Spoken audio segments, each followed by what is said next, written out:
আমাদের এই পর্যায়ের জার্নিতে আমরা পাহাড় থেকে নিচে নেমে যাচ্ছি, যাব ডাউন সাউথে সমুদ্রের ধারে হাক্কাডুয়ায়। প্রায় 9 ঘন্টার পথ। পথে গোটা দুয়েক ঝর্ণা পড়বে, দাঁড়াবো, দেখবো, তারপর এগিয়ে যাব। এই দাদা বললো গাড়ি দাঁড় করানো হলো। ফলসের একটা ছবি অনেক দূর থেকে তুলে নেওয়া হচ্ছে, একটু কাছ থেকে দেখানোর চেষ্টা করা যাক।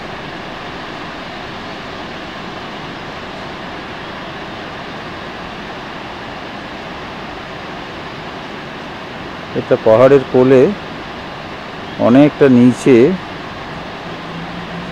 দেখতে ভালোই। সাধারণভাবে ঝর্ণা দেখে এসেছি পাহাড়ের ওপরের দিকে থাকে, ওপর থেকে জল নিচে নামে, কিন্তু এখানে দেখছি ঝর্ণাটাই পাহাড়ের নিচের দিকে। এটাই বোধহয় এখানের বিশেষত্ব। আর চারিপাশে হচ্ছে টি গার্ডেন।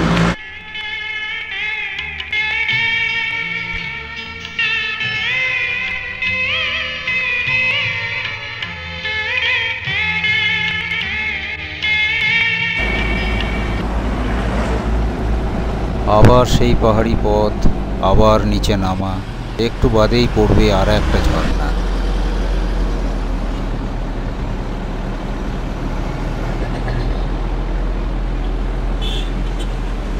রাস্তায় পড়ে দাঁড়িয়েছি ছবি নেওয়ার জন্য।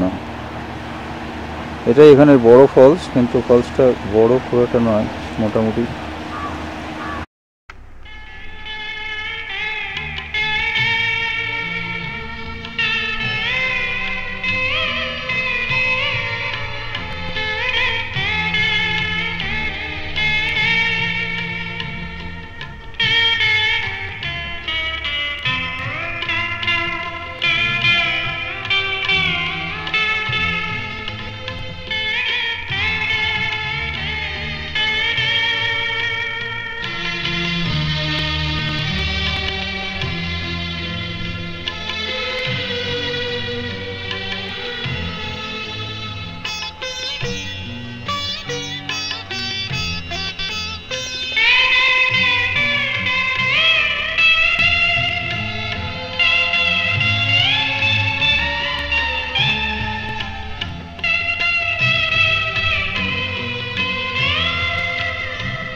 অফিস ঘরের ছবি ভালো করেছে।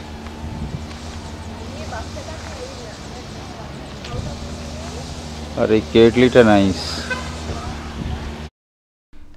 এই সেন্ট ক্লেয়ার টি সেন্টারের অফিসের ঠিক উল্টো দিকেই হচ্ছে ঝর্ণাটা, যেখানে আমরা দাঁড়িয়েছি। এখানে নাকি ঝর্ণা দেখার পর এই এদের অফিসে অতিথিদের চা খাওয়ার নাকি বন্দোবস্ত আছে।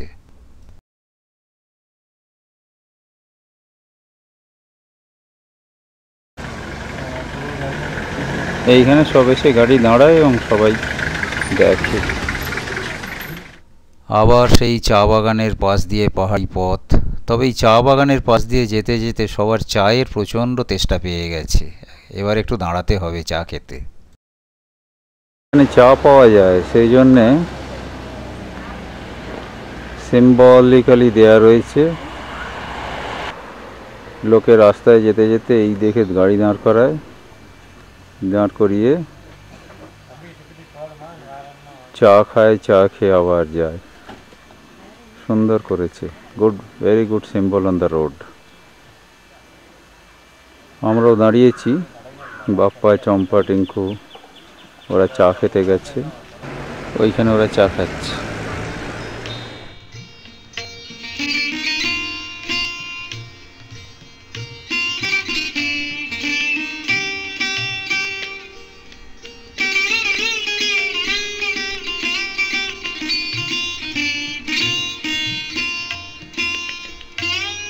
টি গার্ডেনের কোলে বসে চা খাওয়ার একটা মেজাজই আলাদা।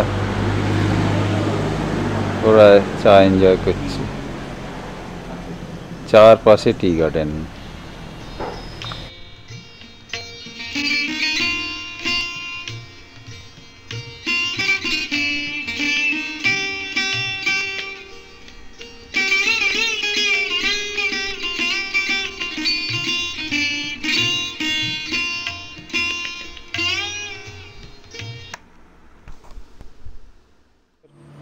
চমৎকার কালারের একটা ফুল, আনইউজুয়াল, বেরিয়ে চোখে পড়লো। নাম না জানা ছোট ছোট ফুল।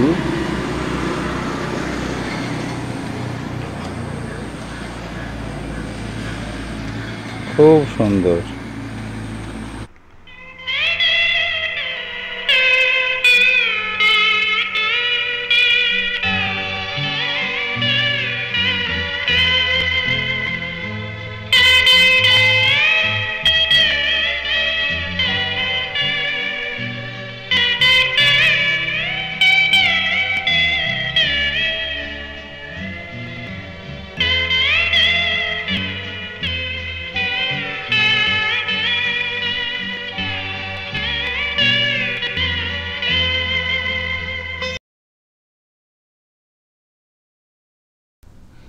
বেন্টোটা থেকে হাক্কাডুয়া প্রায় 30 কিলোমিটার পথ সমানে একভাবে সমুদ্রের পাশ দিয়ে চলেছে।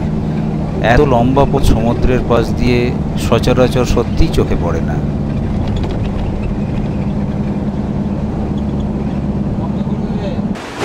নুয়ারা এলিয়া থেকে আমরা হাক্কাডুয়ায় চলে এসেছি। হাক্কাডুয়া এখানে বিশেষত্ব হচ্ছে কোরাল দেখতে বোটে করে নিয়ে যায়।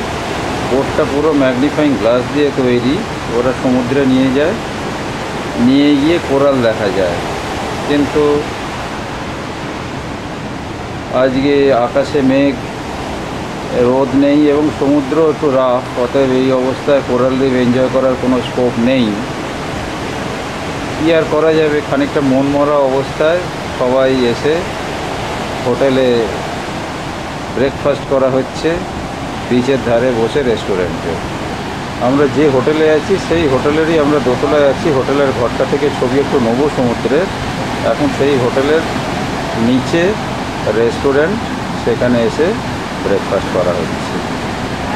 অন্ধকারে ওদের কাউকে দেখা যাচ্ছে না।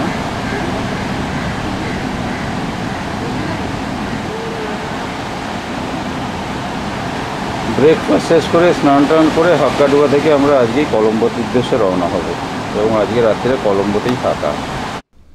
হাক্কাডুয়ার এই হোটেলটা নিগাম্বোর থেকে আরও ভালো পাওয়া গেছে। সমুদ্রের একেবারে কোলে, ঘরের বারান্দা থেকে হাত বাড়ালে মনে হয় সমুদ্রের জল ছোঁয়া যাবে। সত্যি খুব চমৎকার।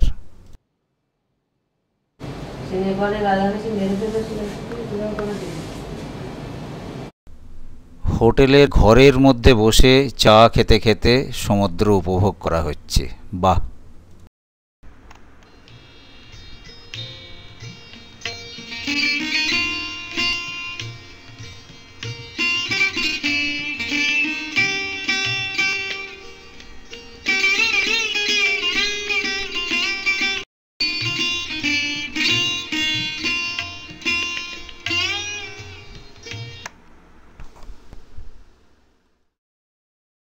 হাক্কাডুয়া থেকে আমরা যাচ্ছি যখন বেন্টোটার পর কলম্বোয় যাওয়ার পথে এই রাস্তায় ওপরে নদীর ধারে সুন্দর মন্দির পড়ে।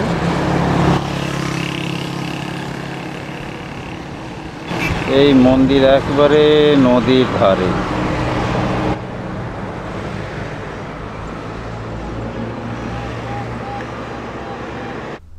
কলম্বো পৌঁছতে পৌঁছতে প্রায় সন্ধ্যা হয়ে গেল।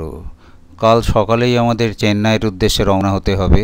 সময় কম, কাজেই এখনই গাড়ি করে মোটামুটিভাবে ঘুরে কলম্বো শহরটাকে দেখে নিতে হচ্ছে। ছোটোর ওপরে হলেও কলম্বো শহরটা নেহাত মন্দ নয়। রাস্তাঘাট ভালোই, কিছু মাল্টি স্টোরিড বিল্ডিংও আছে। অফিস পাড়াটা তো বেশ সুন্দর। কলম্বোর সি বিচ খুব সুন্দর বলেই শুনেছিলাম, কিন্তু অন্ধকার হয়ে আসছে। ওখানে পৌঁছতে তো আরও বেলা হয়ে যাবে, সেরমভাবে বোধহয় এনজয় করা যাবে না।